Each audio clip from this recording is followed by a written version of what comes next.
What's that? Yep. Let me ask you another question. So what are the satellites then that they put up in space that we see? Yeah. How are they able to stay on that sphere? Have you ever seen a satellite in space? Listen, yeah, I have seen a satellite in space. You actually haven't. Nobody has. And if you Google it, see satellite, if you go on land, right, and you turn off all the street lights, get all the street lights out of the way. I'm with you. I see those things too. How do you know they're satellites? Because they're beeping. They're beeping? Yeah. You can hear the beep? No, you can see the beep. Yeah. So what they are. I know that's not an auto. No, that's not a. This is a terrestrial thing. What is it? So what it is if this is what you're seeing, there could be other natural phenomena, but NASA is the largest consumer of helium, and as a matter of fact, I believe they own almost all of the helium companies in the world, and they use tons of helium because that's how they launch their rockets and their satelloons. Look up the Google Loon program. Helium balloons, right? This is a helium balloon carrying an 8,000-pound satellite. Okay. So let me ask you a question. The helium balloon, right? What is the spherical shape of it? Oh, stop with the spherical shape, man. Okay, knock it off. In order to travel through space, you have to have a what? But he's talking about the satellites right now. I'm talking about satellites. I'm not talking about. I'm showing you your other, belief in that everything has to be spherical because the Earth is spherical. Cool story, bro. Satellites that they put up in space is spherical. Dude, the satellite's not spherical. That's a spherical being. Am I correct? The balloon's not spherical. It's kind of teardrop, if you ask me. Right? Well, and some of these balloons are bigger than football stadiums. Okay. There's tens of thousands of these things up there, and they're crashing all over the Earth. And people are filming them. All these satellites are full. You hear a news story of satellite fell out of the sky, and they all have balloons attached to them. Right? The idea of a satellite orbiting the Earth, if the Earth is corkscrewing through space, is actually insanity. Right? We have geostationary satellites. Right? A geostationary satellite is a satellite that stays above the same point of land. The Earth is spinning at 1,000 miles an hour, orbiting at 66,000 miles an hour, chasing the sun at 500,000 miles an hour. How does that satellite stay right above the same point of land all the time? When NASA pushes a satellite out of the spaceship, how do they get the speed and the angle perfect? The planet is perfect. It's a perfect sphere. That's why you can do so much with it because it's a perfect sphere. It's built on a perfect frame. Well, actually, it's built on a perfect frame. If you can tap into the numbers, then you too can benefit from the perfect frame. If you take the world's best supercomputer and you say, okay, I've got a sun, it's got this much gravity, I got a planet, and you put it in orbit, and it will model it perfectly. It'll go for 1,000 years. You can predict where it's going to be perfect. Then you add one more body, either a moon or a planet, and you put it in there. The entire thing goes into chaos mode and never repeats. Okay? There's no computer that can model it, no matter what. So we live in a solar system with like 60 friggin' planets and moons all together, and somehow everything repeats perfectly. As a matter of fact, eclipses, which are impossible, right? The sun is 400 times bigger than the moon, and the moon is 400 times closer, and somehow we get these perfect eclipses that happen, right? The chances of it happening once are like 1 in a 6 trillion, a ridiculous number. But guess what? The eclipses happen every year, and the whole pattern repeats every 18 years. Every 18 years, all the eclipses happen again and again and again, like a perfect timepiece. Okay? Not a beehive, ridiculous gravity, made up dark matter, dark energy, bullshit universe. That's insanity. It's a perfect timepiece. Africa. And they teach a science about how the earth is round and how it goes to a spherical shape, and how when you build your societies, you build it the same way that you do the heavens. That's why different cities are laid out in different places, because they built the cities according to the star bodies that they saw in space. That's why the pyramids is a certain place, and they line up with the belt of Asar. No, they line up with the belt of Orion. And why are they still lined up in the belt of Orion? We traveled a quadrillion miles since then. Excuse me, the original name of Orion is Asar. That's the ancient Egyptian name for it. Why are they still pointing at Orion? How is that possible? In a perfect universe. That's what I'm trying to tell you. What saying a perfect universe doesn't mean anything. They tell us that everything's moving, that we're spinning and we're corkscrewing through space. How could we possibly be pointing at the same stars even 5 minutes later? Because we're moving in a perfect form.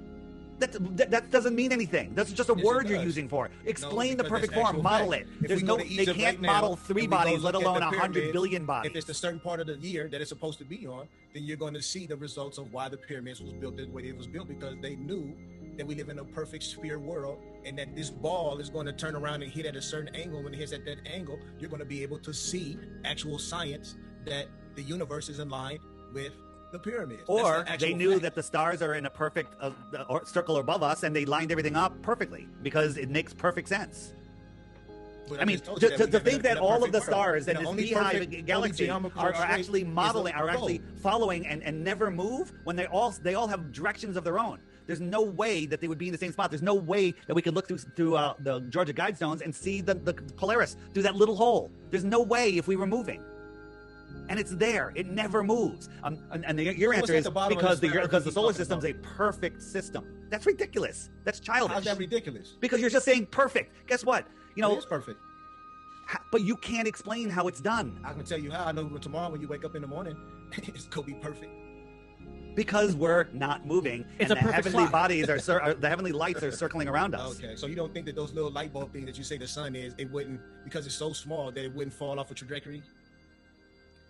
You're just using words, man. You're not thinking it How through. am I So just using words? believe that. Did you see? Do you see these new planets that NASA showed us? I mean, how can anyone believe these are real? Right. I never even heard this before.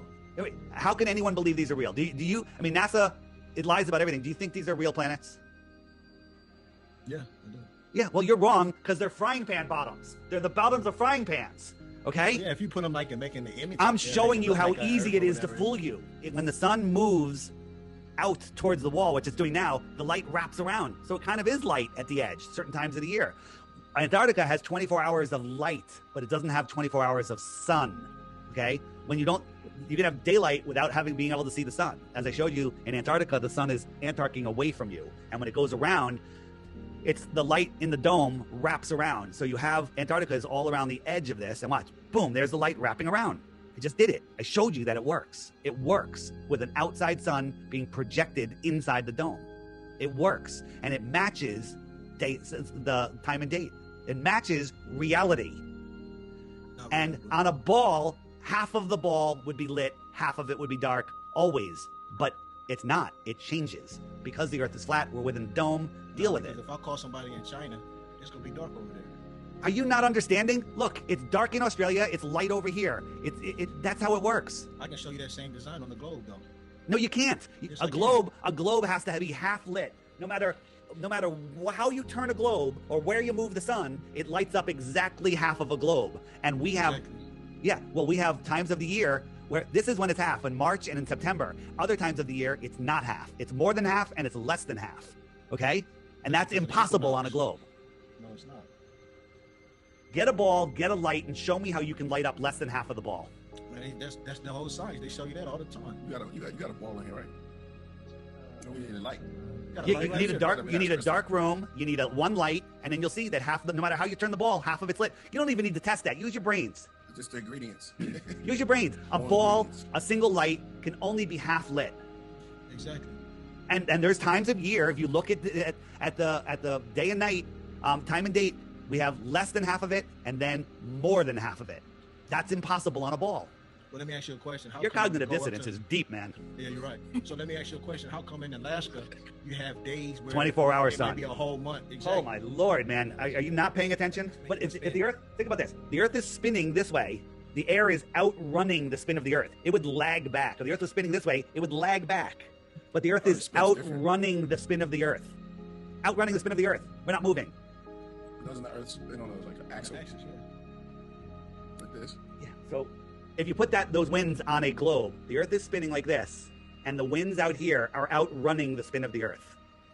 The reason you're having a hard time making sense of this is because it makes no sense.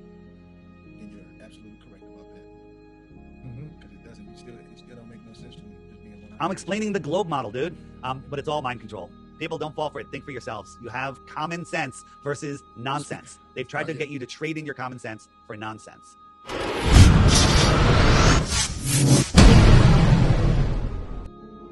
The Flat Earth Sun and Moon Clock App, a dynamic new app to teach family and friends about where they actually live.